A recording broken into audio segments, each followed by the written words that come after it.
Hey everybody, welcome to the Gabis show. Yesterday we had an episode, but it was without sound. That's why today I have an opportunity to tell you the same things, but with voice, I hope. So, this morning show, I called it morning show. I want to do it at 9 a.m. every single morning. I can't say that I'm very um, disciplined now because now it's 9:44 if I'm not mistaken. But I'll try to do it at 9 a.m. Every single day. Now I'm still struggling with some technical issues. So, what this show will be about? Oh, I forgot to put on my watches, by the way, to check the time. Yeah. Uh, this channel, I call it Money Talk with Ravi Gabis. I've recently moved to the United States from Turkey.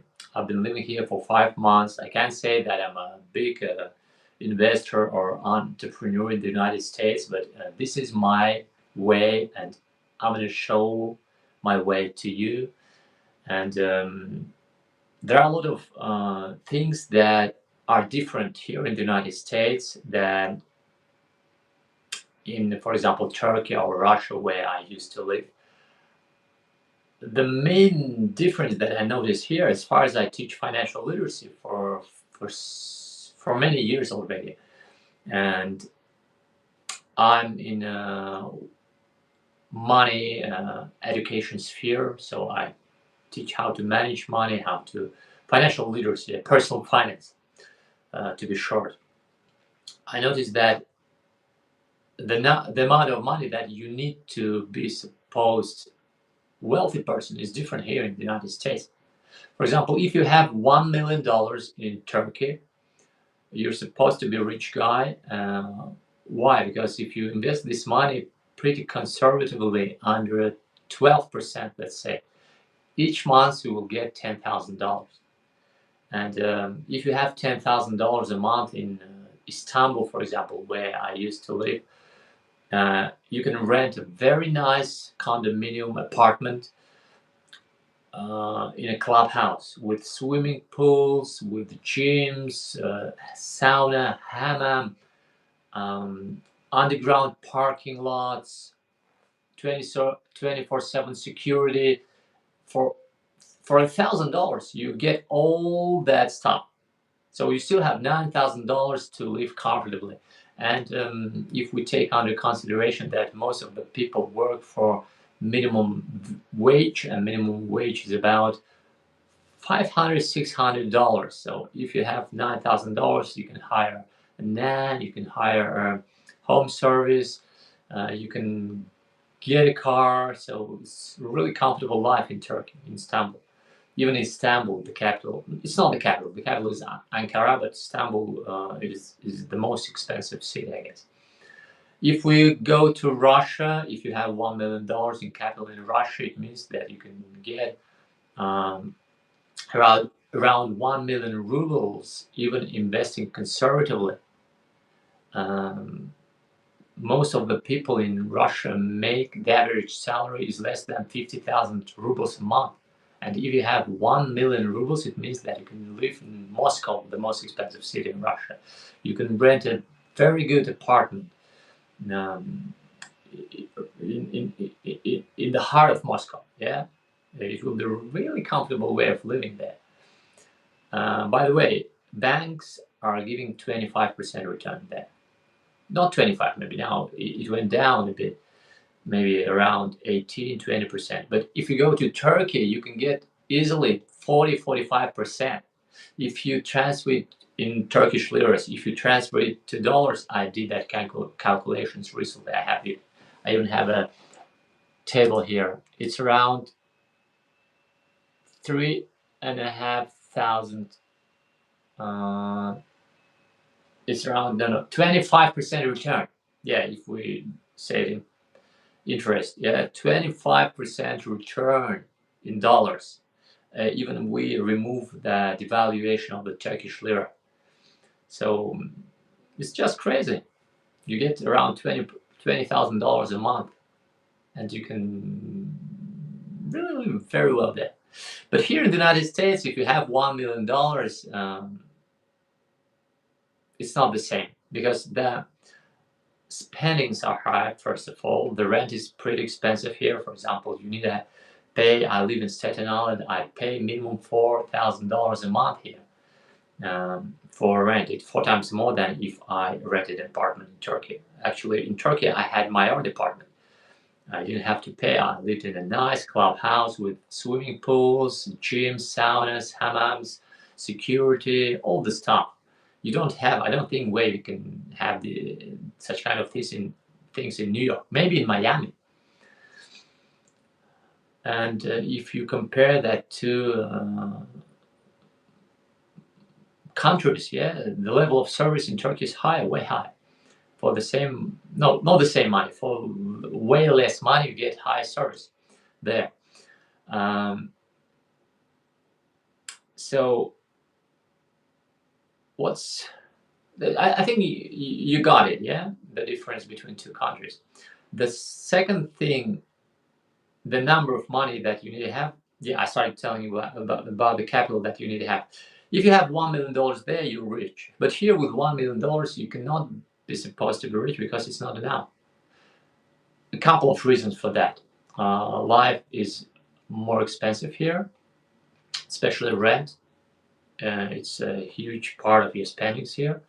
And of course, goods are also expensive, at least 2 times, 3 times more expensive than back in Turkey, or 4 times than in Russia. Not on everything. Some things are equal, but mostly here it's more expensive. That's why you need to have $5 million here. That's what I realized, and that is where I need to grow. Yeah, to have the same standard of living, to have the same feeling inside, I need to have capital at least $5 million. And now it's a bit disappointing, but you know where to grow. You can make more money here. I can't say that it's way more easier to make money here in the United States than it is back in Russia or Turkey. Developing countries, let's say that Russia is it's still growing, it's still developing. Turkey the same, or maybe they call it emerging countries. They give you more opportunities. Yes, I've mentioned, even in banking system, you can easily get without any risks, except currency risks. You can easily get 26-25% in dollars return per year in bank. Just crazy. Here you can get only 3-4% maximum. So the first thing, prices are higher. The second thing, you can't get that high return here in the United States.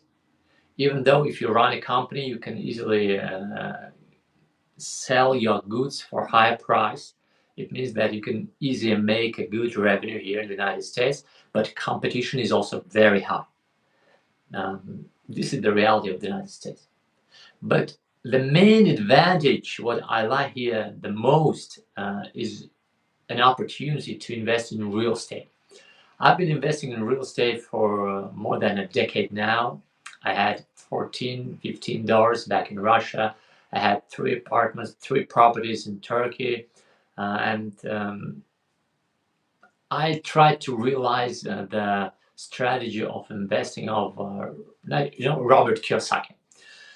Back in Russia, I spent most of my life there, and now actually I'm talking to people who moved here from other countries, migrants, yeah.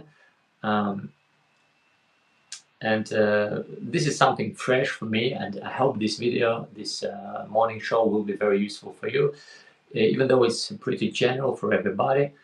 And I can say that here in the United States, you have the best opportunities to invest in real estate.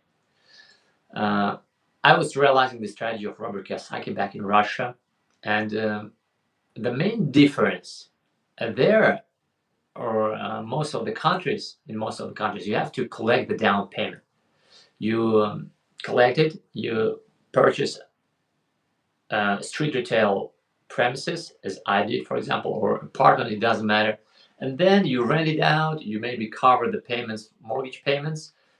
It may work, but you'll never be able to get back your down payment.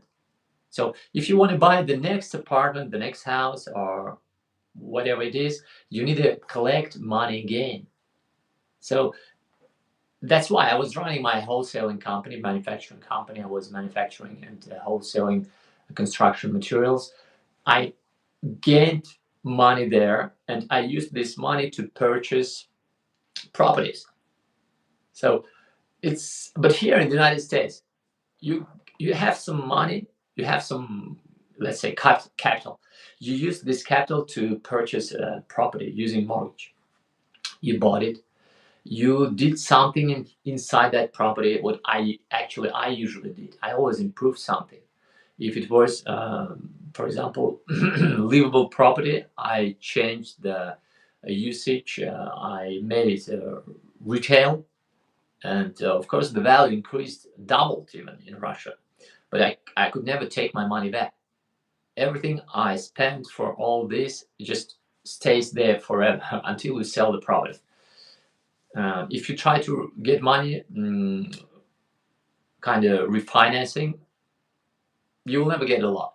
So it doesn't work there because you don't have that developed banking systems there, and it's actually why this happens. Very simple. The United States is the country where Federal Reserve is. The central bank law is managing from here, from the United States. That's why the money are created here in the United States. The currency is stable. You invest in dollars. In Turkey and in Russia, if you invest in real estate, you're kind of losing your capital because currency is usually devaluated constantly in the long run, in the short run, all the time. That's why the only way how you can succeed using leverage. Leverage kind of plays against devaluation. If you don't have leverage, for example, like in Turkey, you can't win. In Turkey, mortgage is 42% per year. Just imagine. With that rate, you can never buy an apartment using mortgage. Of course, situation is changing from time to time, but now for the last several years, 3 years minimum, or maybe even more, it's just not affordable. People don't use it. If you buy for cash, you will lose your money. But here you can create portfolio using the same money again and again. So you purchased, you took back your down payment, you bought another one. You took back your down payment, you bought another one. Of course, there's a lot of work inside this idea, but it works here in the United States. And this is what I like about real estate here. I love real estate. I love investing in real estate, and I'm very excited about that. Okay, this was the second episode of the Gabis show, maybe even the third one, yeah. It was the repetition of the yesterday's episode. Tomorrow we're gonna have the new one. I hope this one with voice. I haven't even checked whether we have voice or not. But anyway, see you tomorrow.